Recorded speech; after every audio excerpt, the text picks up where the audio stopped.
Crown.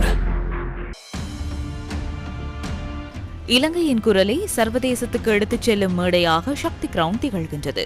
சக்தி கிரவுனின் 2வது அத்தியாயத்தின் ஆரம்பகட்ட குரல் தேர்வுகள் நாடளாவிய ரீதியில் நடைபெற்று வருகின்றன. புத்தளம் நகரசபை மண்டபத்தில் நடைபெற்ற இன்றைய குரல் தேர்வில் வயது வேறுபாடின்றி பலரும் பங்கு பற்றி தமது பாடும் திறமைகளை வெளிப்படுத்தினர். ஒன்ன பார்த்தா கண்ணூருதே கண்டமாகுதே புத்தி மாறிய சத்தம் போடுதே ஓ இருளில் கண்ணீருமெதற்கு மடியில் கண்மூடவா.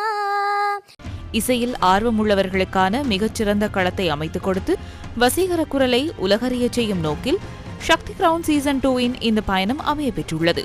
இளம் வாலிபருக்கு எல்லாருக்கும் ஒரு முன்மாதிரியாக காட்டி கொடுத்த சக்தி நம்மளாட்டியும் நம்மளோட குழந்தைகள் சரி அது முன்னுக்கு வரணும்னு சொல்லி ரொம்ப நம்மளும் சந்தோஷமாக இருக்கும். இந்த சக்தி டிவிக்கு நன்றி சொல்கிறோம். சக்தி டிவி இந்த மாதிரி நிறைய இளைஞர்களுக்கும் முதியோர்களுக்கும் எல்லாருக்கான வாய்ப்பையும் வழங்குறாங்க. இதே மாதிரி சிறுவர்களுக்கான வாய்ப்பையும் வழங்கணும். இறுதி குரல் தேர்வு கொழும்பு ரத்மலானி ஸ்டெயின் கலையகத்தில் 4ஆம் திகதி நடைபெறவுள்ளது. Shakti Crown.